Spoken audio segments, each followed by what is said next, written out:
తీరని నష్టం జరుగుతుంది. సో ఈ దాడికి ప్రతిగా పతా వన్ పతి వన్ అనే మిసైల్ ని భారత్ పైకి ఎక్కుబెట్టింది. అయితే ఆ పతా వన్ మిసైల్ ని మధ్యలోనే భారత సైన్యం అడ్డుకొని దాన్ని కూల్చేసింది. ఈ రోజు అంటే నిన్న 8 మిసైల్స్ ని ప్రయోగించినటువంటి పాకిస్తాన్ ఆ తర్వాత భారత్ యొక్క ప్రతిచర్యను చూసిన తర్వాత మళ్ళీ ఇంకొక మిసైల్ ని పంపే ప్రయత్నం చేసింది. సో ఆ మిసైల్స్ ని కూడా భారత సైన్యం గట్టిగా ఎదుర్కోగలిగింది. వాటన్నిటిని కూడా తీవ్ర స్థాయిలో తిప్పికొట్టగలిగింది. భారత్ సంబంధించినటువంటి ఈ వివరాలన్నింటినీ కూడా 10 గంటలకు విలేకరుల సమావేశంలో ఈ యొక్క ఏం జరిగింది, వాటికి సంబంధించినటువంటి విజువల్స్ ఏంటి అన్నది కూడా భారత సైన్యం ఈ యొక్క విలేకరుల సమావేశాన్ని ఏర్పాటు చేసి 10 గంటలకు ఏర్పాటు చేయబోతున్నారు. అయితే మరి కొంత స్పష్టత కోసం ఇప్పుడే వచ్చినటువంటి ప్రేక్షకుల కోసం కూడా ఇప్పుడు ఏదైతే పాకిస్తాన్ లో భారత్ చేపట్టినటువంటి విధ్వంసం గురించి మరోసారి వివరిస్తాను. పాక్ మిలిటరీ బేస్ లక్ష్యాలుగా భారత్ మిసైల్ దాడులు చేసింది.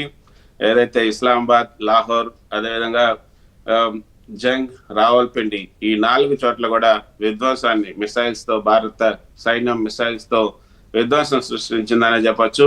ఇస్లామాబాద్, లాహోర్ లో తీవ్ర స్థాయిలో పేలుళ్లు జరిగాయి. పాక్ ఎయిర్ స్పేస్ ను మూసేసింది. నూర్ఖాన్ వైమానిక స్థావరం, రాల్పిన్ లో ఉన్నటువంటి నూర్ఖాన్ వైమానిక స్థావరం, అదేవిధంగా పోర్కోట్ లో ఉన్నటువంటి పాకిస్తాన్ ఎయిర్ ఫోర్స్ రఫీకి చెందినటువంటి రఫీకి వైమానిక స్థావరం, మురీద్ వైమానిక స్థావరం, చక్వాల్ లో ఉన్నటువంటి మురీద్ వైమానిక స్థావరం, అదేవిధంగా జాయింట్ స్టాఫ్ హెడ్ క్వార్టర్ ఏదైతే ఉందో దాన్ని కూడా ఈ బాలిస్టిక్ మిసైల్స్ తో భారత్ దాడి చేసి ఈ 4 చోట్ల విధ్వంసం సృష్టించింది.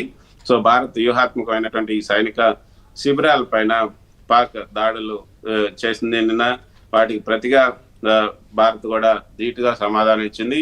పాక్ మిసైల్స్ ని భారత రక్షణ వ్యవస్థ కొంత అంటే ఖచ్చితత్వంతో కూడినటువంటి అధునాతన టెక్నాలజీతో వాటన్నిటిని కూడా కూల్ చేయగలిగింది. సో ఇది ప్రస్తుతం ఉన్నటువంటి అప్డేట్స్ ఏమని. సో నిన్న రాత్రి నుంచి కూడా పాకిస్తాన్ వైపు నుంచి కవ్వింపు కాల్పులు, అదేవిధంగా డ్రోన్లు దాడి, మిసైల్స్ దాడి జరుగుతున్నాయి. వాటన్నిటిని కూడా భారత సైన్యం తిప్పికొట్టడమే కాకుండా ప్రతి దాడులను కూడా చేసింది. భారత్ కొట్టినటువంటి దెబ్బకు పాకిస్తాన్ కు దిమ్మ తిరిగిపోయిందని చెప్పొచ్చు. పాకిస్తాన్ లో ఉన్నటువంటి 4 ఎయిర్ బేస్లని పూర్తిగా ధ్వంసం చేసిందన్నది మనకు అందుతున్నటువంటి సమాచారం. మరి ఎంత మేరకు ఇవి ధ్వంసమయ్యాయి, ఏ మేరకు వాళ్ళకు నష్టం జరిగింది అన్నది కూడా చూడాలి.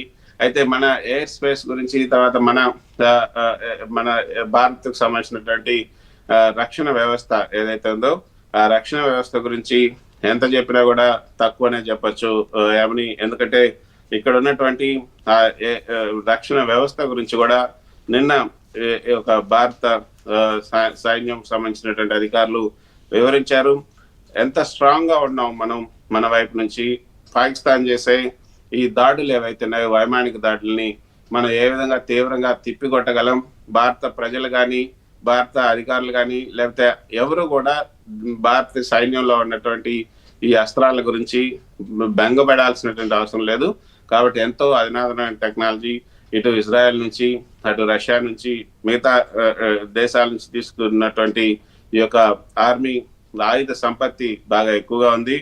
ఆపరేషన్ సింధూర్ లో భాగంగా భారత సైన్యం 9 మంది ఉగ్రవాద శిబిరాలని పాకిస్తాన్ లో ధ్వంసం చేసింది కూడా ఈ ఆయుధాలనే చెప్పొచ్చు.